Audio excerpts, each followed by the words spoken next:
예. 1년이라는 세월이 어찌어찌 흘러갔고 벌써 이제 11월 달. 다음 달이면 12월 달로 한 해가 끝이 났는데, 뭐 한 해를 돌이켜 볼 때, 이제 뭐 그렇게 해놓은 것도 없고, 남은 것은 2달인데 더욱 열심히 살아서 유정의 미를 거둬야겠다. 보통 이 한 해가 끝나면은 옷에 보면 사자성어로 잘 한 해가 어땠느냐 싶은데, 올해도 참 다사다난한 한 해에 과연 학자들은 이 사자성어를 무엇을 뽑을고, 참 근데 그 선사들 중에 운문이라는 스님이 있어요. 운문선사. 이 운문종을 만들었어요. 이 운문선사의 내력을 보면 운문 위에 이 목주선사가 있는데, 목주선사가 또 임재선사도 임재가 깨닫도록 하는데 한몫했어요. 이 운문이 깨닫고 싶어갖고 목주선사를 찾아갔는데, 이런 문에 이제 찾아 들어오니까 가라 했는데, 한 분은 이 문이 좀 덩치가 커요. 그래갖고 문을 열고 척 들어가는데, 그렇다면 일러보라 하니까 문이 안 말다니면 확 밀면서 이런 쓸데없는 놈 하면서 문을 탁 닫는데, 그게 발에 낀 게 있어요. 그래서 문이 아야 하는 순간에 다 깨쳤대요. 이 목주가 니는 내한테서 뭐 한 3년은 같이 배웠는가? 그러다가 좀 더 너가 불법을 좀 더 배워야 된다 하면서 보내준 곳이 설봉입니다. 그리고 설봉 제자. 설봉이 얼만큼 유명하냐 하면, 우리가 자칫 잘 알고 있는 조주, 북쪽의 조주, 남쪽의 설봉이라 할 정도로 1500명의 대중을 거느리고 이 참 유명한 설봉입니다. 설봉에 또 가면 암도, 덕산, 암도, 용담 이렇게 쭉 올라가서 정원행사 쪽으로 계볼. 임제 쪽은 남학해양 쪽이잖아요. 그 운문이 이 딱 한자, 스님 부처가 무엇입니까? 어떨 때는 호빵 이런 것도 하는데, 그 불법이 무엇입니까 하고 물으면은 있을 로자, 딱 한자를 이 한자 본문이 참 유명하죠. 그래서 운문 또 하나 유명한 게, 지난 15일에 대해서는 묻지 않는데 앞으로 15일에 대해서 한마디 일러주요 하니까 아무 말도 안 했어요. 그러면 내한테 한번 물어보시오. 그러니까 딱 물으니까 운문이 하는 말이, 우리가 잘 알고 있는 이야기, 날마다 좋은 날. 이래서 우리가 운문에 대해서 이렇게 알고 있는데, 여기서 운문은 항상 자기가 질문을 하고 그 대중들이 답을 못하면은, 그러면은 대중들이 내한테 한번 물어보시오, 내가 대답하겠습니다. 이런 법문을 참 잘했어요. 이게 우리가 배울 점이 뭐냐 하면, 우리도 이제 나이가 들고 이러면은 명절이나 이럴 때 보면은 아는 것도 많고, 또 손자나 아들한테 전달해주고 싶은 이야기가 너무 많아요. 그래서 만나기만 하면 늘상 이야기를 해주고 싶어서 이야기하면은 그 자손들로부터 들려오는 반응이 뭡니까? 에이 꼰대, 또 잔소리다, 이래 돼. 그거는 뭐냐 하면, 자식들이 들으려는 준비가 안 돼 있는데 내가 이야기를 해버리는 거예요. 그래서 항상 그 큰 스님들은 보면은 그 청법가를 하잖아요. 가서 큰 스님한테 삼배를 올리고, 스님 법당에 좀 올라가줘서 그 사후자를 토해 주시길 바랍니다 하고 정중히 인사하고 스님을 모시고 법당에 탁 앉혀놓고, 그러고 나서 또 이렇게 탕탕탕 들을 준비를 갖춘 후에 탕탕탕 하면은 이제 주정자를 내밀고 쿵, 오늘의 설법은 이것을로 끝이 났다. 그런데 알아듣지 못한 대중들을 위해서 참 할 수 없이 내가 또 허물을 지을 수밖에 없습니다. 이렇게 하면서 한마디 한다 아닙니까? 들을 준비가 돼 있을 때 탁 해야 돼. 하나의 더 예를 들면 이래요. 엄마가 자기 애가 자기 또래 친구들하고 그 마당에서 축구를 한다 아닙니까? 공터에서 축구를 하고 있는 그 모습을 보고, 우리 아들이 집에 오면은 평상시에 짜장면을 좋아하니까 짜장면을 한 그릇 먹도록 해줘야겠다 싶어서 짜장면을 이렇게 맛있게 만들어 놨다. 그래서 애가 집으로 싹 들어올 때, 에이야 내가 너를 위해서 맛있는 짜장면을 한 그릇 만들어 놨다, 얼른 먹으라 하고 탁 주니까 애가 첫 마디가 안 먹어. 안 먹어 이래버려요.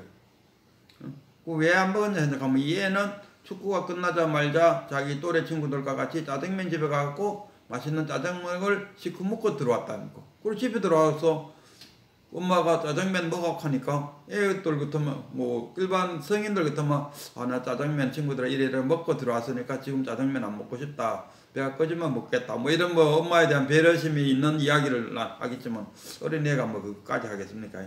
그래서 첫 마디가 안 먹어. 그럼 엄마는 또 실망하죠. 마찬가지로 할아버지가 자손들을 위해서 막 이런저런 이야기 했는데 자손들로부터 들려오는 말이 아이고 꼰대 또 잔소리다 이래버리면 너무 실망이 크지. 어쨌든 간에 운무는 한자 본문을 참 좋아했어요. 그리고 기상천외한 본문을 내갖고 못 알아들으면은 내한테 질문을 하시오 해서 대중들로부터 자기가 한 말을 질문 받아갖고 답을 이야기하는 경우가 많아요. 오늘도 그 운문설법을 이야기했습니다.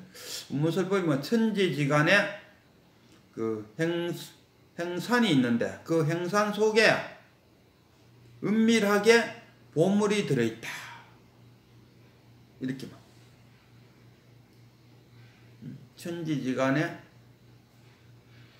행산이라는 산이 있는데 그 속에 은밀하게 보물이 들어있다. 그럼 우리가 요거는 참 그래도 알아듣기는 쉽지 아닙니까? 요거까지는 알아들어요. 뭐냐면 행산이라는 게 우리 몸을 말하는 거고 그 몸 속에 보물이 들어있다는 것은 그 보물은 참나 본래 면목이가 아니겠습니까? 근데 은밀하게 들어있대요. 그냥 들어있으면 들어있지 왜 은밀하게 들어있다? 그거는 들으면 들은 대로 보면 본 대로 보라는 이야기입니다. 거기에 자신의 사랑 분별을 붙여서 보면은 그 사랑 분별을 갖고 찾으려면 못 찾는다. 이게 뭡니까? 보물이라는 게 그 유물론으로 보려면은 행상이나 이런 걸로 보려면은 볼 수 없는 거죠. 항상 불교는 유심론으로 유심으로 봐야 그 행체가 보인다 이런 이야기입니다. 그러니까 유물론이 아니고 우리가 참나를 찾아라, 참나를 보라 하니까 하나의 대상을 만들어 놓고 그걸 보려고 그걸 찾으려고 했으면은 안 되는 거죠. 그건 벌써 뭡니까? 유물론이 되어버렸잖아요. 불교는 유물론이 아니고 유심론. 공과 색이 공적색이요 색적공이 됐을 때 유물론 쪽으로 봐갖고 어떤 사람은 불편하나 이거 세월이 지나면 다 흩어져서 없어져 버리니까 공이다. 또 공에서 모이니까 유다. 뭐 이래 유물론적으로 공적 시색을 설명하는데 그렇게 찾으려면은 평생 차이도 못 찾죠. 유물론이 아니고 유심론으로 찾아야 된다. 은밀하게 들어있다는 것은 유심론 쪽으로 봐야 된다. 이런 이야기입니다. 그래서 찾았으면은 그러고 나서 이제 한마디 더 해요. 등불을 들고 불전으로 들어가니 저기 있는 산문이 등불 위에 올라온다. 이거는 참 어렵잖아요. 아까 거는 정구는 그 행산하면은 몸이고 그 보배락 하면은 참나 견성이라든가 본래 면목이라고 생각하면 해결이 되는데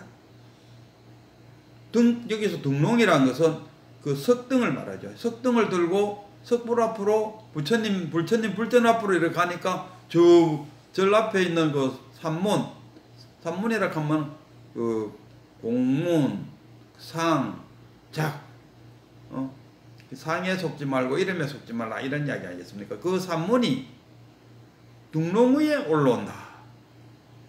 이거는 꼭 그 계자시 속에 수미산이 들어간다 하는 말과 같죠. 이것 또한 그 유물론적으로 생각해 갖고는 이 말이 안 되는 거죠. 어떻게 산문이 그 등롱 위에 올라왔느냐 이거라. 사랑 분별로 이야기하자면은 작은 사랑 분별 속에 큰 사랑 분별이 우리가 그렇잖아요. 좀만한 걱정을 하고 있는데 느닷없이 사랑 걱정이 그 위에다 더 얹히는 수도 있어요. 아이고 이렇게 어떻게 하고 이렇게 고민하다 보면 고민을 물어갖고 나중에 보면 막 집채 많은 고민이 올라간다. 그렇게도 해석하고, 또 하나는 사사무예로 생각이 되죠. 사사무예. 호랑이와 토끼와 어린아이가 같이 놀고 있다. 동화 속의 이야기잖아요. 어린아이들은 그거 가능해요. 그러나 우리 눈으로 보면은 도저히 가능하지 않죠. 어떻게 사자하고 토끼하고 같이 노냐? 토끼는 사자의 먹이에 불과한데 어떻게 친구가 될 수 있을까? 안 되잖아요. 그러나 어린아이들의 동심의 세계에서 보면, 동심의 세계를 달리 표현하면 사사무예. 물질과 물건과 간에 장애가 없다. 우리 그 깨달았다는 것이 뭡니까? 아까 그 보배를 찾게 되면은 그런 사사무예. 사사무예를 넘어서면은 뭡니까?